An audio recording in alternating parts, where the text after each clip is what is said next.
Hello नमस्कार, कैसे हैं आप सब। अभी हम करेंगे करंट अफेयर्स कमिंग सब एग्ज़ाम्स के लिए। बैंकिंग एग्ज़ाम्स के लिए ये स्पेशली इम्पॉर्टेंट है क्योंकि बैंकिंग एग्ज़ाम्स में करंट अफेयर का सेक्शन में ज़्यादा क्वेश्चंस आते हैं। तो और सारे कॉम्पिटिटिव एग्ज़ाम्स के लिए भी इम्पॉर्टेंट है, पर बैंकिंग के लिए थोड़ा ज़्यादा है। तो वो बैंकिंग एस्पिरेंट्स थोड़ा ध्यान से सुने और ध्यान से पढ़ें। हम साथ साथ में इसको रिवाइज भी करेंगे कि आपसे भूले ना। आप अगर क्लास को सिर्फ सुनोगे ना तो भी आपको ये क्वेश्चंस लर्न हो जाएंगे। तो हमारा फर्स्ट क्वेश्चन है, India announces fees introduction of biogas blending.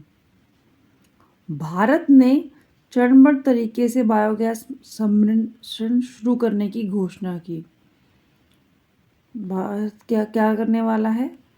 Biogas की घोषणा करने वाला है, सम्मिश्रण करने की घोषणा।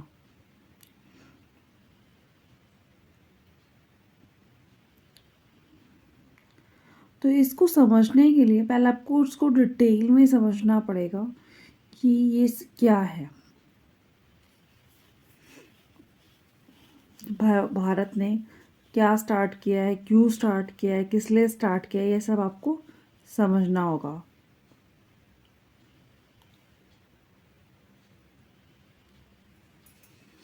तो India will start blending compressed biogas with natural gas to boost domestic demand and cut reliance on natural gas imports. किस लिए? भारत घरेलू मांग को बढ़ावा देने और प्राकृतिक गैस के आयात पर निर्भरता में कटौती लाने के लिए। क्योंकि हम क्या करते हैं, आयात करते हैं, बाहर से मंगाते हैं, तो उसकी कटौती करने के लिए और प्राकृतिक गैस के साथ संपीड़ित बायोगैस को मिश्रण शुरू करेगा। उसे क्या करेगा? प्राकृतिक गैस और संपीड़ित गैस दोनों को ही, मीन्स कॉम्प्रेस्ड और नेचुरल गैस दोनों का मिश्रण तैयार करेगा। उसे क्या होगा, हमें बाहर से कम इंपोर्ट कराना पड़ेगा। वो हमारे लिए अच्छा है ना, हमारी इकोनॉमी के लिए भी अच्छा है। अगर हम बाहर से कम मंगाएंगे तो हमें पैसा कम खर्चना पड़ेगा ना, बाहर कम पैसा देना पड़ेगा। तो इसीलिए भारत ने ये वाला जो इंट्रोडक्शन ऑफ बायोगैस ब्लेंडिंग है वो स्टार्ट किया है। नेक्स्ट क्या है इसमें?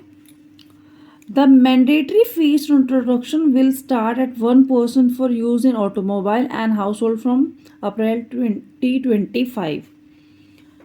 क्या होगा? अप्रैल 2025 से ऑटोमोबाइल और घरों में उपयोग करने के लिए अनिवार्य है परिचय 1% से शुरू होगा। कितने से होगा? 1% से शुरू हो जाएगा। कहाँ कहाँ पे? ऑटोमोबाइल और घरों में 2025 से।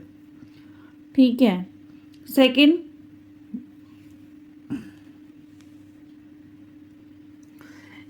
ये कह रहा है the share of mandatory blending will then be increase to about 5% by 2028।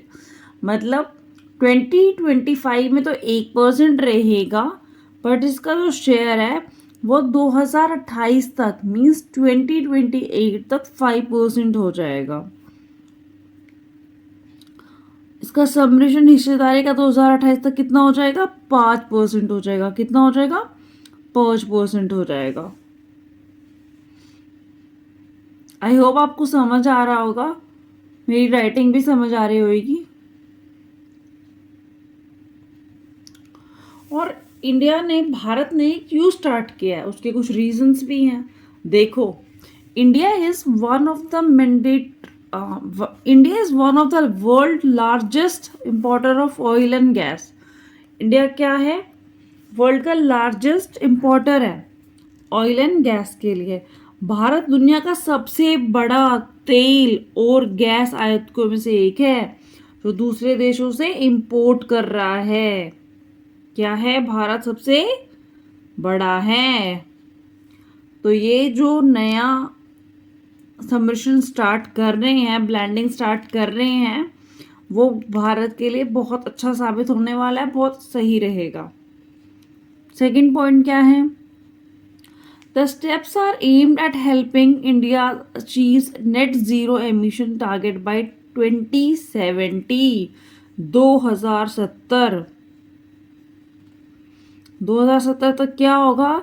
इन कदमों के उद्देश्य से 2070 तक भारत शून्य उत्सर्जन लक्ष्य हासिल करने में मदद करना है। भारत का क्या लक्ष्य है? शून्य उत्सर्जन लक्ष्य। मीन्स अब इन कदमों का उद्देश्य भारत को 2070 तक शून्य, बिल्कुल जीरो, क्या करेगा? जीरो पे ले आएगा कि वो बाहर से और ये गैसों में पूरा का पूरा लाभ ले। एक पॉइंट और है हमारे पास, इसका क्या है अभी देखते हैं। The government also aims to have 1% sustainable aviation fuel, SAF। SAF क्या है? Sustainable aviation fuel. कभी कभी फुल फॉर्म्स आ जाती है, तो SAF की फुल फॉर्म क्या है? Sustainable aviation fuel. इस पे ध्यान दें और इसको कर लें। In aircraft turbine fuel by 2027 doubling to 2% in 2028। क्या कह रहा है?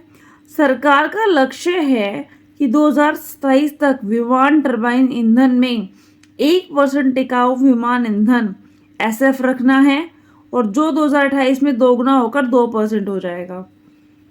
2027 में 1% SAF एंड 2028 में 2%। ये परसेंट ध्यान रखना, क्योंकि एग्जामिनर आपको घुमा के क्वेश्चन पूछेगा, तो ये परसेंट के बारे में बात करेगा आपसे, तो इसका ध्यान देना आप लोग। नेक्स्ट क्वेश्चन देखते हैं। नेक्स्ट क्वेश्चन क्या है हमारा? नेक्स्ट क्वेश्चन है, Mumbai street to be named in memory of actor Vikram Gokhale. Mumbai की एक सड़क का नाम अभिनेता विक्रम गोखले की याद में रखा गया है। किसके नाम पे? विक्रम गोखले, एक पुराने एक्टर थे जिनके नाम पे मुंबई की एक स्ट्रीट का नाम रखा गया है। तो पहले इस पूरे को समझते हैं कि क्यों रखा गया है, किस लिए रखा गया है। ठीक है, चलो पूरी न्यूज़ को कवर करते हैं, समझते हैं कि करंट अफेयर का क्वेश्चन है क्या, हमें क्या इस क्वेश्चन में और भी एक्सपेक्ट से क्वेश्चंस आ सकते हैं। अब वो करते हैं। Maharashtra government has decided to name a street in Andheri west in honour of late national award winning actor director Vikram Chandrakant Gokhale on his first death anniversary on November 26। कब रखा गया है ये? November 26। और डेट क्या है? इम्पॉर्टेंट है, हमें डेट याद रखनी है। कौन सी एनिवर्सरी पे? फर्स्ट। ये कौन थे? एक्टर और डायरेक्टर दोनों थे। ठीक है, महाराष्ट्र सरकार ने जो 26 नवंबर को उनकी पहली पुण्यतिथि पर राष्ट्रीय पुरस्कार विजेता अभिनेता निर्देशक विक्रम चंद्रकांत गोखले के सम्मान में अंधेरी पश्चिम में एक सड़क का नाम उनके नाम पे रखने का फैसला किया है। अच्छा फैसला है, जिन्होंने अच्छे काम किए हैं तो डेफिनेट है सरकार को भी कुछ अच्छा योगदान उनके लिए देना चाहिए। तो हमें ये तो पता चल गया कि चंद्रकांत गोखले के नाम पे सड़क का नाम रखने वाले हैं अंधेरी मुंबई में। तो महाराष्ट्र के बारे में समझ लेते हैं। मुंबई कहाँ है? महाराष्ट्र में है। इनकी कैपिटल क्या है? मुंबई। CM चीफ मिनिस्टर कौन है? एकनाथ शिंदे। गवर्नर कौन है? रमेश बैस। ठीक है, ये चीज़ें भी इम्पोर्टेंट है। कभी कभी CM तो कम ही पूछते हैं, पर कैपिटल पूछ ली जाती है किसी और क्वेश्चन के एस्पेक्ट में। और साथ में इंटरव्यू का टाइम ये चीज़ें इंपॉर्टेंट होती है, इंटरव्यू का टाइम आपसे पूछते हैं ऐसा क्वेश्चंस। बिल्कुल। तो नेक्स्ट क्वेश्चन क्या है हमारा? India and Italian firm to set up joint venture in Tamil Nadu defence corridor. क्या करने वाले हैं? इंडियन भारतीय और इतालवी मीन्स इटालियन कंपनी तमिलनाडु रक्षा गलियारे में संयुक्त उद्यम स्थापित करने वाली है। क्या करने वाली है? इंडियन इटालियन फर्म एक जॉइंट वेंचर करने वाली है। कहाँ पे? Tamil Nadu defence corridor. ठीक है, आ रहा है समझ में? तो इसके नेक्स्ट ये क्या कह रहा है? The government of India has established two industrial corridor DIC defence industrial corridor की फुल फॉर्म DIC की फुल फॉर्म क्या होगी? Defence industrial corridor. Full form important है, ये जरूर ध्यान रखना, इसको बहुत भूलना। In the country, one in the state of Uttar Pradesh and other in Tamil Nadu. Bharat सरकार ने देश में दो रक्षा औद्योगिक गलियारे DIC एक उत्तर प्रदेश में बनाया और दूसरा तमिलनाडु में स्थापित किए हैं। आ रहा है समझ में? क्या है ये क्वेश्चन? चलो इसको अच्छे से समझने के लिए आगे करते हैं। नेक्स्ट क्या है पूरा क्वेश्चन, अच्छे से पढ़ते हैं इसको। आगे क्या कह रहा है ये क्वेश्चन?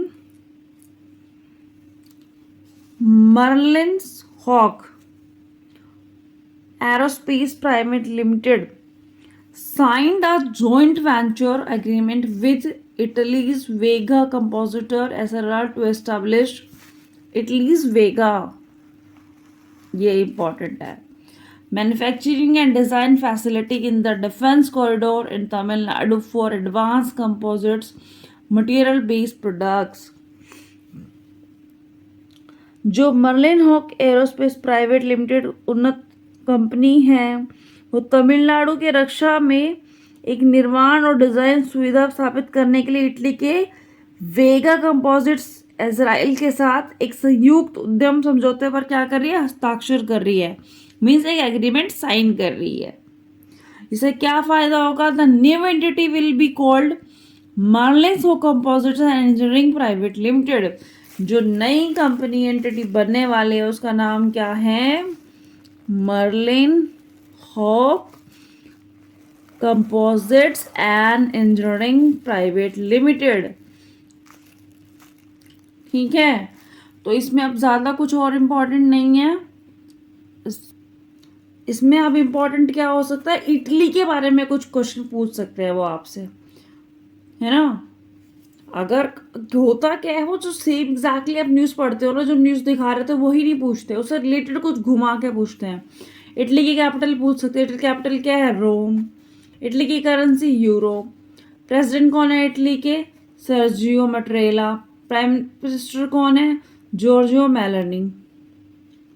ठीक है, ये इंपॉर्टेंट है, ये वाला सबसे इंपॉर्टेंट, इस पर ध्यान देना आप लोग। चलो नेक्स्ट क्वेश्चन करते हैं। नेक्स्ट है, CAG Girish Chandra Murmu elected as vice chair of United Nation panel of auditors. कहा के वाइस चेयर बन गए हैं वो United Nation panel of auditors के चेयरपर्सन बने हैं। Controller and auditor general of India CAG's Girish Chandra Murmu has been elected as the vice chair of the United Panel of Auditors for the next year। Means वो एक साल के लिए क्या बने हैं? वाइस चेयर पर्सन बने हैं। कितने टाइम के लिए? एक साल के लिए।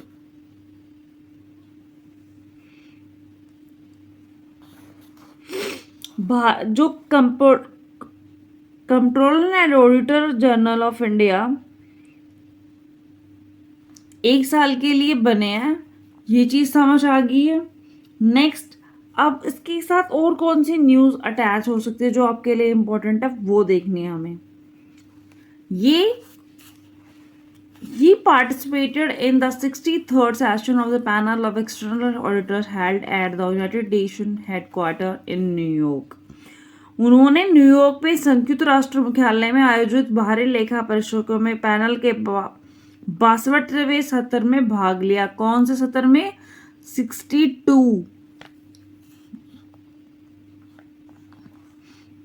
सॉरी 63rd लिखा है मैंने।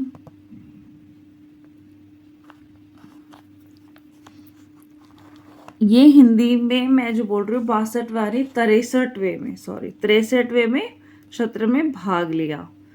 फिर the panel of external auditors comprising head of the 12 supreme auditor institutions SAI globally oversees the external audit of UN secretariat funds and program and specialized agencies। और क्या कह रहे हैं ये बाहरी लेखा परीक्षक, क्या कहते हैं इसको, बाहरी लेखा परीक्षक कि जो 12वें सर्वोच्च लेखा परीक्षक जो सम्मिल हुए उनमें क्या हुआ, संयुक्त राष्ट्र सचिवालय निधियों और कार्यक्रम और विदेशी एजेंसियों के बाहरी लेखा परीक्षक की देखरेख करते हैं। ये सारे काम कौन करते हैं, वाइस चेयरपर्सन करते हैं। अब नेक्स्ट देखते हैं, एक दो क्वेश्चन और कर लेते हैं आज के लिए। तो गाइस आज के लिए इतना ही, और प्लीज़ चैनल को लाइक करें, शेयर करें, सब्सक्राइब करें। डेली आपके लिए GK, static, current affairs, daily questions आएंगे, साथ में डेली की डेली द हिंदू की वोकैबलरी आएगी, ग्रामेटिकल वर्ड मीनिंग्स, डेली कुछ ना कुछ नया रहेगा आपके लिए क्लासेस के लिए। Please like share and subscribe my channel.